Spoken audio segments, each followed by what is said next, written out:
Olá, sejam bem-vindos a mais um programa Universo Maçônico. Sou o professor Álvaro Crovador, da pós-graduação do Grupo Uninter, trabalho no curso de pós-graduação em maçonologia e juntamente comigo aqui hoje é meu colega Tiago, trabalhamos juntos lá na pós-graduação. Seja bem-vindo, Tiago. Muito obrigado, professor Álvaro, pelo convite. Hoje estava previsto o nosso amigo também, o Hamilton, estar presente, né, nosso professor de História, mas ele está com uns pequenos problemas de saúde, então ele pediu para não poder participar do programa hoje. Nos próximos programas ele estará conosco. E a nossa ideia hoje é trazer para vocês um pouco sobre as origens da maçonaria, né? Como ela começou até chegar no formato atual que nós temos, né? Como nós falamos na live passada, a maçonaria no formato atual ela iniciou no dia 24 de junho de 1717, com a formação da Grande Loja de Londres, onde então tem um marco que separa a maçonaria operativa da maçonaria especulativa, né? Então a nossa ideia é trazer um pouquinho das ideias para vocês, como isso surgiu, né? Como essa maçonaria especulativa foi se formando ao longo do tempo, tá? Seria muito bom, né, se nós pudéssemos chegar numa biblioteca, pegar um livro qualquer lá e dizer, opa, está aqui o livro, As Origens Completas da Maçonaria. Mas será que esse livro existe? É assim que nós pesquisamos essa história da fundação da maçonaria como nós vemos hoje? Professor Tiago, o que o professor acha? Infelizmente não temos, não existe, né, um livro específico da inauguração, abertura, o início da maçonaria. Existem diversos manuscritos, né? E os manuscritos são diversos. Se eu não me engano, professor Álvaro, são 127 manuscritos e 14 dela, e mais 14 que não foram divulgados. Eu gostaria, não sei se o professor Álvaro poderia explicar sobre esses manuscritos, os antigos. Temos, né? Então, a nossa base de pesquisa são esses manuscritos que nós chamamos de manuscritos antigos, outros chamamos de manuscritos góticos, porque remete à época das construções góticas, das catedrais góticas. Outros chamamos de antigos registros ou de recordes, e assim por diante, né? Então, hoje, temos catalogados 127 manuscritos, tá? E 14 deles, que nem o Tiago falou, são manuscritos que nós não conhecemos o conteúdo deles, né? São 14 manuscritos desaparecidos. Mas a gente sabe que eles existem porque eles são citados em outros, né? Então, alguém citou aquele manuscrito, hoje a gente não tem ele, não sabe o conteúdo, mas sabemos que existe. Então, a nossa fonte de pesquisa, basicamente, são esses 127 manuscritos, ok? E outro problema, né? Qual é a base que nós temos, não é um problema, né? Seria a solução. Qual é a base que estão escritas nesses manuscritos? Normalmente, eles têm sempre uma mesma forma, né? Eles começam com uma oração, depois vem com uma lenda, conta uma lenda qualquer, e depois falam sobre as obrigações, deveres, né, que aquela corporação de ofício, aquela maçonaria medieval, primitiva, teria, né? Então, esse é mais ou menos o formato desses manuscritos, Tiago. Como que se sabe que tem esses 14 manuscritos desaparecidos? Isso, porque eles são citados nesses outros, né? Nos conhecidos eles são citados lá dentro. Então, apesar de nós não termos o conteúdo desses 14, mas a gente sabe que eles existem porque alguém citou eles em algum outro momento da história ou em algum outro manuscrito mesmo. Uhum, é assim que, né, nós temos essa história. E esses 14 manuscritos desaparecidos, eles serviam muitos também para constituição de lojas, né, professor Álvaro? Que também eram algo semelhante às cartas constitutivas, mostravam a antiguidade da maçonaria, e isso ela não foi apresentada, né? Isso, exatamente. Então, como eu falei, além de ter essa lenda de ofício, além de ter a primeira reza, além de dizer o que a maçonaria era obrigada a fazer, quais os direitos e deveres dos pedreiros, dos maçons da época, dizia como se constituía uma loja, como eles tinham que se organizar, né? Falava toda essa parte que remete à nossa maçonaria especulativa de hoje, né? Então, muita da nossa herança saiu desses manuscritos. Nossas leis, nossos regulamentos vieram desses manuscritos. Como as regras de comportamento, né, dos maçons, e também a história e a arte do exercício da profissão. Os pedreiros, né? Exatamente. Então, por isso a gente precisa separar, né? Esses manuscritos, eles são datados ali depois do século XIII, XIV, né? E por isso que a gente separa, né? A maçonaria, a gente define maçonaria entre operativa e especulativa. A operativa ela é aquela dos construtores de catedrais, de pontes, de cidades, né? O cara botava a mão na massa mesmo, ia lá e fazia a operação do seu trabalho, né? Fazia a sua própria, fazia as construções. A especulativa, o que ela muda? Enquanto o pedreiro criava construções, criava catedrais, usando a moral como base, né? Porque ele tinha seu código moral dentro desses manuscritos, já a especulativa ela faz o quê? Ela é um código de moral, né? É uma escola de moral que usa os símbolos da maçonaria operativa, né? Como vocês veem aqui atrás de nós. Nós temos um esquadro, um compasso, são símbolos que a maçonaria usa para a sua evolução moral. Então, é essa similaridade que nós trazemos lá da maçonaria operativa, né? A gente diz que deixamos de ser construtores de castelos, de pontes, de catedrais, para sermos construtores do nosso próprio espírito, né? Para melhorarmos a nós mesmos. Então, é essa o que nós trazemos dessa divisão ali, de quando era uma maçonaria operativa e de quando era uma maçonaria especulativa. E também gostaria de apresentar as teorias da origem da maçonaria, professor Alva, que são as 3 principais teorias, né, que são estudadas ao longo desses anos todos, que são os templários, Rosa-Cruzes e as guildas romanas. Isso, essas são as nossas 3 principais teorias do surgimento da maçonaria atual, né? Aí não sei se a gente pode já começar então, vamos falar dos Rosa-Cruz primeiro, ou templários, porque eu prefiro deixar a gente falar sobre as guildas romanas por último, né? Porque é o que traz mesmo a nossa origem básica ali, no que a gente pesquisa, e todos os historiadores sérios, né, mostram para nós essa origem dentro das guildas romanas. Então, ou falamos dos templários. Templários começou, todo mundo sabe, né, quem foram os templários, lutaram lá na Guerra Santa, e o que eles faziam naquela época? Eles promoviam o interesse da Igreja Católica de permitir, né, ou de proteger as pessoas que queriam visitar a Terra Santa e estava sendo atacada pelos muçulmanos, né? Então os templários surgiram com esse interesse, né? Isso lá pelo ano 1000, 1100 mais ou menos. Então esses foram os cavaleiros templários. E surge a teoria de que eles eram a base da maçonaria por causa o que nós chamamos o discurso de Hansei, né? Hansei foi um cidadão lá, um maçom que viveu por volta de 1700, 1750 na França, e ele era, digamos assim, o tutor do filho do príncipe, lá do príncipe, da realeza, rei, da realeza da época lá. E ele tinha muito interesse na maçonaria, ele já tinha um alto cargo na maçonaria francesa na época, e ele queria trazer essa nobreza, né, essa cavalaria para a maçonaria. Então ele fez um discurso muito bonito, dizendo, em algumas palavras ele dizia assim, né: a maçonaria ela não veio só das corporações de ofício, nós não viemos só dos pedreiros medievais, nós viemos também dos príncipes, dos reis, dos filósofos, dos estudiosos. Aí ele continua, diz que o próprio Salomão, que desenvolveu os hieróglifos, Salomão escreveu um livro contendo todos os segredos da maçonaria, e finalmente lá ele diz que esse livro foi perdido e que foi encontrado somente nas épocas das cruzadas. Então veja, Tiago, ele não cita nenhum momento, né, lá no discurso, pelo que eu li, dizendo assim, nós somos de origem dos Cavaleiros Templários. Ele só fala o quê? O livro que o rei Salomão escreveu, que os maçons construíram o Templo de Salomão, que eram descendentes dos reis e tal. O livro dele foi encontrado durante a época das cruzadas, né? Ele também era membro da Royal Society. Membro da Royal Society, amigo do Isaac Newton, né? E cavaleiro da Ordem. Amigo do Desagalliers, que foi o 3º grão-mestre-geral da Grande Loja de Londres. E também foi cavaleiro da Ordem de São Lázaro?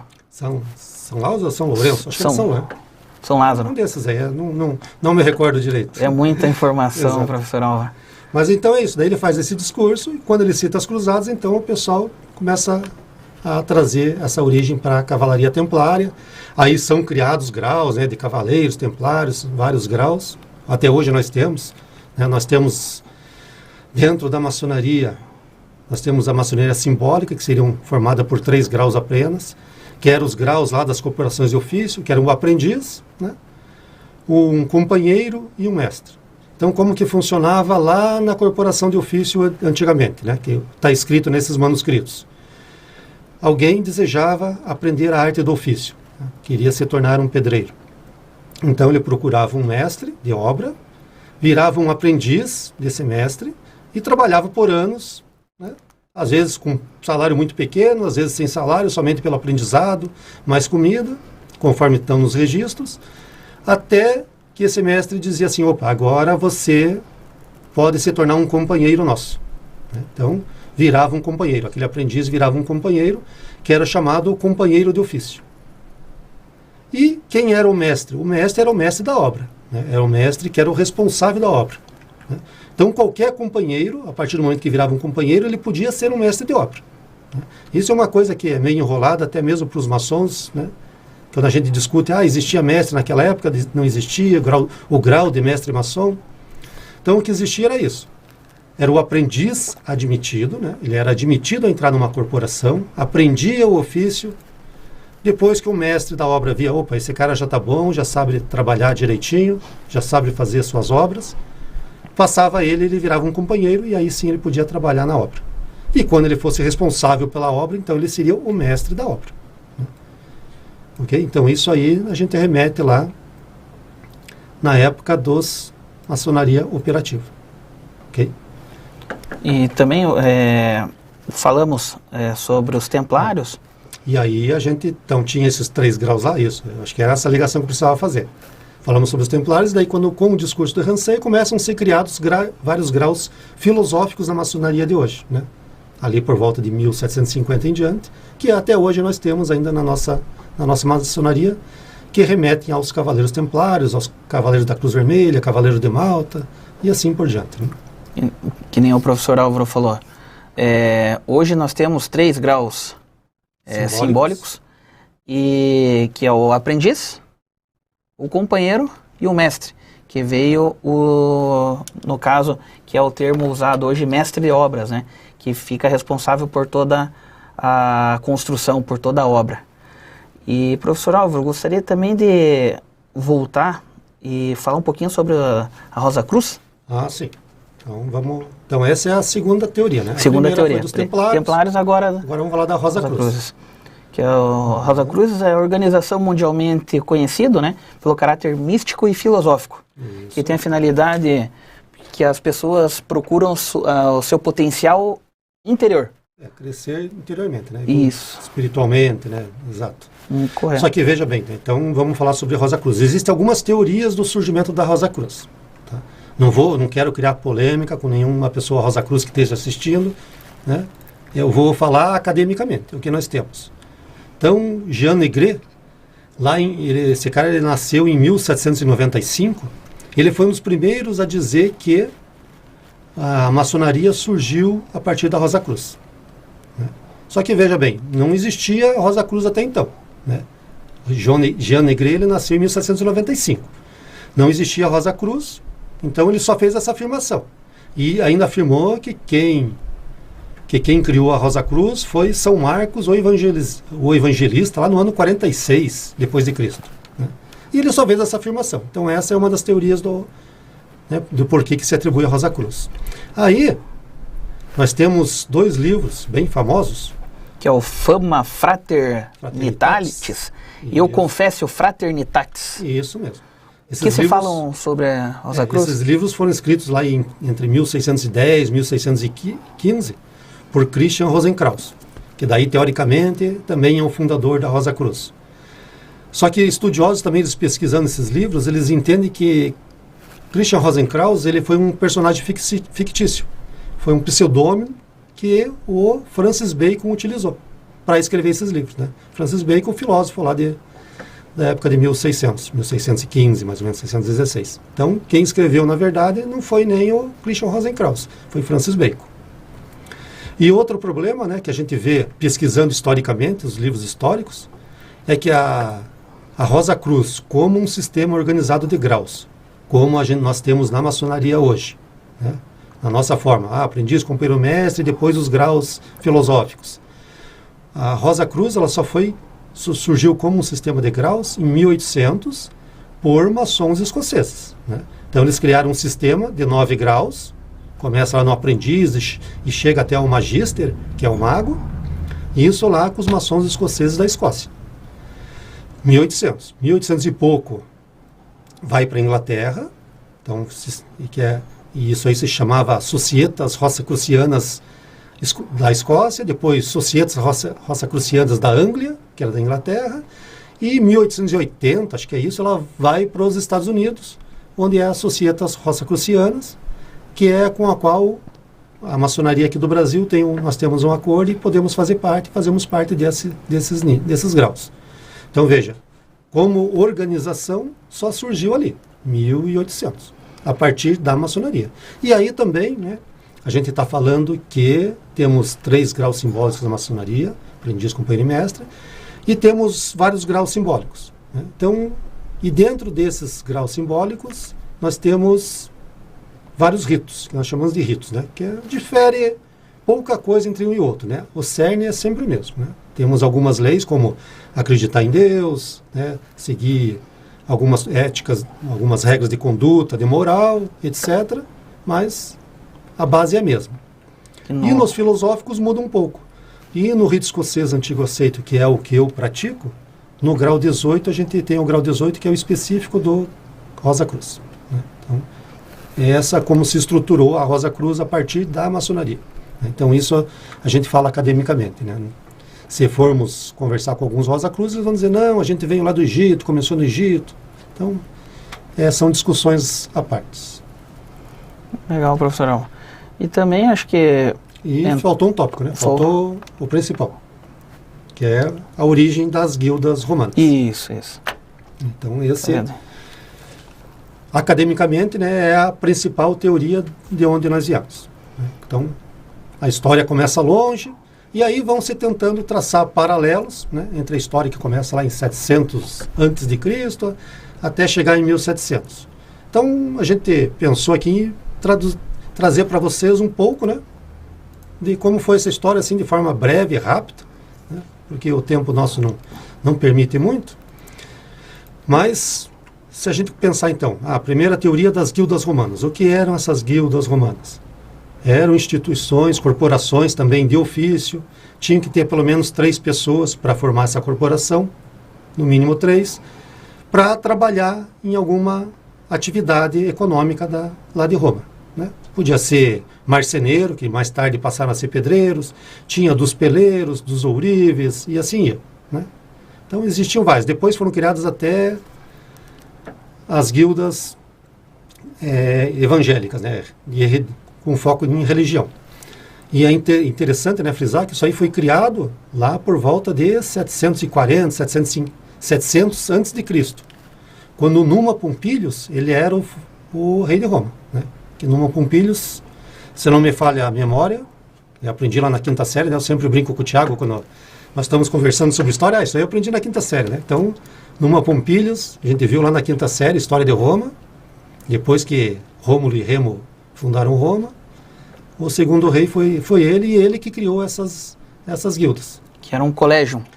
Eles chamavam de colégio, né? Então, eram os colégios artificum ou collegium fabrorum, né? Então, daí o plural seria o colégio. Então, esses colégios eram todas essas corporações. Que tinham os 8 colégios, né? Os principais eram 8, né? Que eram esses que eu citei, alguns dos sapateiros, carpinteiros, ourives, exato, ferreiros, olheiros de cerâmica, tintureiros, músicos, flautistas. Exato. Então, esses eram os principais. Depois surgiram alguns até de cunho religiosos. Mas a base deles também era sempre a mesma, né? Tinha que ter no mínimo 3 pessoas para formar um colégio, tinha suas regras de ofício, seus direitos, seus deveres, suas obrigações e sempre as suas normas de ética e moral. Que eram as associações, né? Isso. Que era para unir as dedicações, as atividades, promover a vida social. Exato.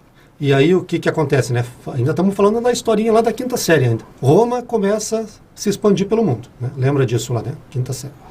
Roma começa a expandir pelo mundo, sobe ali para a região da Anglia, onde é a Inglaterra, começa a dominar, e aí o que era comum nessas guerras, nessas épocas? A pessoa domina, vai lá e destrói tudo. Então precisava levar alguém para construir em cima, né? Então levava seus colégios de marceneiros, de pedreiros, para construir. Então, para reconstruir a cidade, para construir pontes, para construir estradas, né? Então levava esse pessoal e então é assim que essas guildas romanas foram parar ali na Anglia, que é a região da Inglaterra. E ali ficaram por muito tempo. E aí o que acontece? Começa a decadência, né, de Roma. Então, antes disso, a Anglia ali ela é invadida pelos bretões? Não, pelos francos. E aí essas guildas têm que subir, elas começam a fugir, vão lá, saem da Inglaterra e Escócia, vão para a Irlanda. Né? Então eles não ficam só em Roma? Não ficam só em Roma. Primeiro eles vão para a Inglaterra, aí quando a Inglaterra ali é invadida, eles sobem para a Irlanda, para a Escócia e levam seu ofício para lá também. Mais tarde, quando o pessoal que invadiu ali, os saxões que invadiram a Inglaterra vão embora, eles descem, voltam para a Inglaterra novamente e continuam povoando a Inglaterra. Que tinha também uma divisão de graus, né, professor? Os sêniores, da mesma operários forma e aprendizes. Exato. Está registrado lá que era da mesma forma que nós temos hoje. Por isso que a gente remete sempre nessa antiguidade. Só com nomenclatura diferente. Os nomes sempre, né? Sempre não foram muito diferentes. Mas a Eles tendência... nem chamavam, né, de frater, de irmãos, como a gente chama hoje. Então isso não tinha. Irmãos, mas a estrutura... Uns chamam de amado irmãos, dependendo do rito. Então, mas a estrutura, né, que era as regras de direitos e deveres e a conduta de ética e moral, que eram mais fortes sempre, isso sempre estava presente. Então, isso nós estamos falando de Império Romano. Só que o que acontece com o Império Romano ali por 470, né? Mais especificamente, se não me engano, é 473. Houve a queda do Império Romano. E então essas guildas fogem ali de Roma, as que sobram, e vão se abrigar lá no norte da Itália, lá na região chamada de Como, de Lombardia. E fogem para lá. E aí eu gosto de citar uma escritora, que é na verdade, então vou citar o nome da pessoa que escreveu o livro, que é o Leader Scott, que são os construtores de catedrais. O livro é lá de 1890, mais ou menos. Leader Scott, na verdade, depois a gente descobre que, na verdade, o nome dele não era dele, era ela. Foi uma mulher, Lucy Baxter, que escreveu o livro. Como o pessoal não gostava que mulher fosse envolvida com maçonaria, né, e ela fazendo pesquisa sobre isso, então ela escreveu com um pseudônimo, Leader Scott, e escreveu um livro muito interessante que ela conta essa história, né? De como que essas guildas começaram ali, por que com a queda do Império Romano ela sobe lá para o norte da Itália, e ela cita lá que provavelmente foi o quê? Tinha muitas pedreiras nessa região, que era matéria-prima para se construir as catedrais, os castelos, e era uma região mais desenvolvida. Então, com isso, eles eram mais desenvolvidos, eles gostavam daquele tipo de estrutura, de escultura, de construções. E então, essas guildas foram bem aceitas lá. E elas se refugiam, então, no norte da Itália por um bom tempo. E Krause, que nem eu estava analisando, antes até nós estávamos conversando, de Krause, né, que dava mais moral aos colégios, né, que de fato mereciam. Ele, sim. O Krause é um alemão, né, também escritor sobre maçonaria. Ele dava ênfase dizendo, sim, pode ser então que as guildas romanas foram nosso primeiro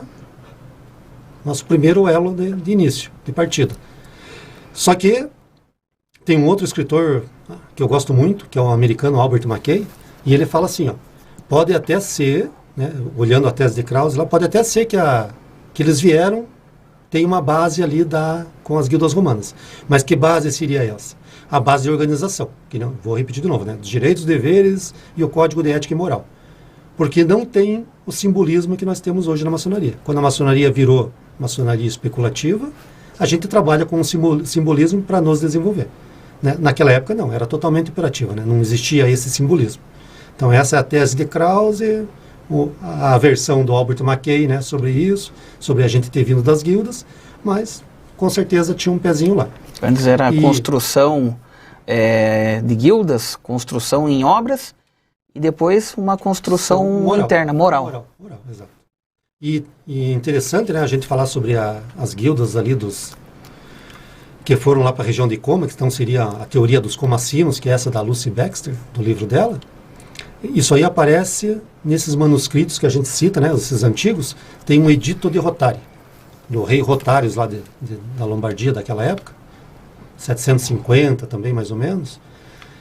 Ele criou um código de leis lá, na época. São 388 leis. E dessas tem 2 específicas falando sobre a maçonaria, sobre os maçons. Seus direitos e seus deveres. Então, escrita mesmo, essa é a primeira citação que nós temos sobre maçonaria. Ele fala, os mestres comacinos têm direito a isso, têm dever aquilo, se acontecer tal coisa na obra, eles têm que pagar tal coisa. Então, foi a primeira citação que nós temos realmente falando, né? Os mestres pedreiros têm obrigação com isso. Edito de Rotari, 743, depois de Cristo, se não me engano. É correto, professor Álvaro, dizer que no escrito de Mackay, o Krause está correto? Isso, ele está correto se a gente pensar na forma da estrutura, de como lá os comacinos, como as guildas se estruturavam. Agora, na parte do simbolismo, não, né? Porque se a gente voltar para o simbolismo, que é o que nós utilizamos hoje para edifício moral, daí já não cabe ali, né? Onde que nós podemos entrar, então, com esse simbolismo? Quando a gente for começar a falar dos outros manuscritos que vão surgir, né? A gente tem outras teorias ainda, né? Como é que por exemplo, a gente falou de Itália, falou de Inglaterra, Escócia, Irlanda, mas nós temos Portugal ali do lado, temos França ali do lado. Por exemplo, como é que a maçonaria chegou na França, né? Aí isso aí vai estar nesses manuscritos que nós citamos, que normalmente eles colocam lendas no meio, né? E por que eles colocam lendas? Para dar uma importância para a corporação, né? Então, a maioria dos manuscritos começa como? Com uma oração, né? Hoje na maçonaria a gente também sempre começa com uma oração, por quê? Já falamos, né? O princípio para entrar na maçonaria é acreditar num Deus criador, num princípio criador. E esses manuscritos já faziam isso. Então começava sempre com uma oração, depois trazia uma lenda, né? Para que isso? Para trazer uma importância para aquela corporação. E aí as lendas são variadas, né? Vamos falar de lenda de Noé, de Enoque, de Abrão, né? Podemos até citar algumas aqui. E aí tem também, conforme os manuscritos, cada pessoa escreveu o seu, manuscrito de Cook, de Harlem, de Watson. Então, se eu não me engano, é do Watson, que eu faço uma similaridade lá com meu caro Watson, né, que é inglês. Então, se eu não me engano, foi o Watson que ele diz como a maçonaria lá chegou na França. Que tinha aquela rixa entre França e Inglaterra, daí eu faço essa similaridade. Então, foi segundo ele, Charles Martel, que era, na época, esse cara, isso nós estamos falando também dos anos 700, mais ou menos. Ele era o prefeito ali da França. O prefeito, na verdade, naquela época, segundo os historiadores, era o cara que mandava, né? Alguns traduzem por mordomo, mas era o cara que organizava tudo e que mandava, não era o rei. O prefeito era o que resolvia todos os problemas. E ele cita, então Watson cita no seu manuscrito que Carlos Martel, ele aprendeu a arte de ofício lá no Egito, vai para a França, onde traz essa arte, né? E só fala isso. Historicamente, quem foi esse cara? Foi o prefeito dessa região, teve várias conquistas, né? Conseguiu expulsar os saxões que estavam lá na época, e ele não se importou, né? E nem ser rei. O rei morre, ele continua sendo só o prefeito, porque o que ele queria era poder. Ele já dominava, né? Ele mandava em tudo mesmo, então ele não se importou com o título. Aí depois ele tem um filho, e continua ali controlando a região como ele fazia, e o importante, o neto dele, eu tenho certeza que todo mundo conhece, né? Ou já ouviu falar, tal de Carlos Magno, né?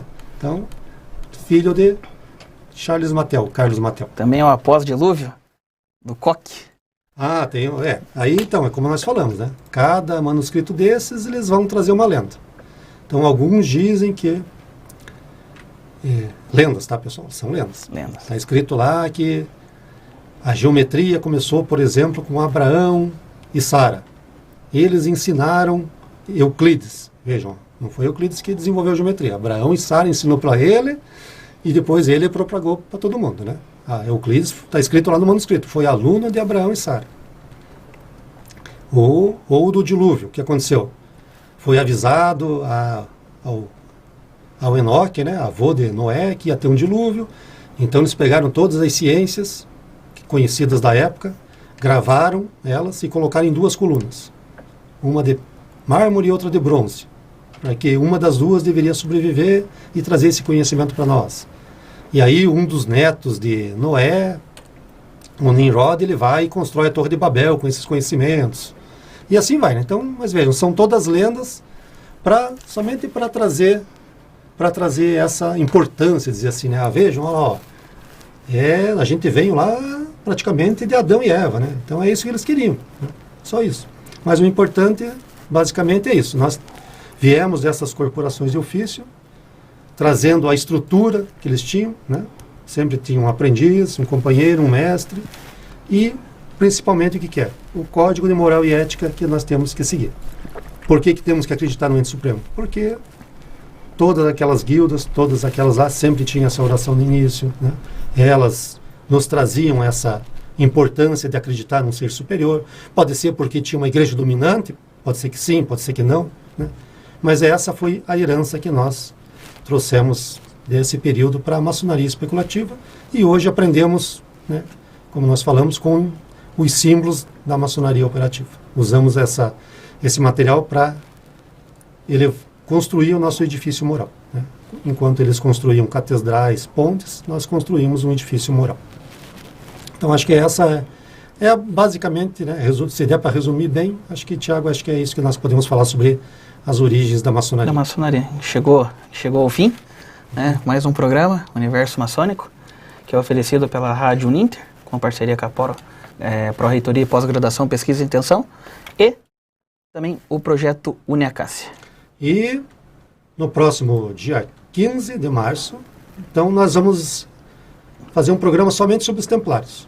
Vocês falaram que os templários não têm uma ligação direta com a maçonaria, mas é uma corporação que trabalhou muito, né, por aquele pessoal daquela época. Então a gente vai falar sobre os templários, até porque dia 18 de março é o aniversário de morte de Jacques de Molay, que foi o último grão-mestre dos templários. Então, aguardamos vocês lá. Muito obrigado a todos.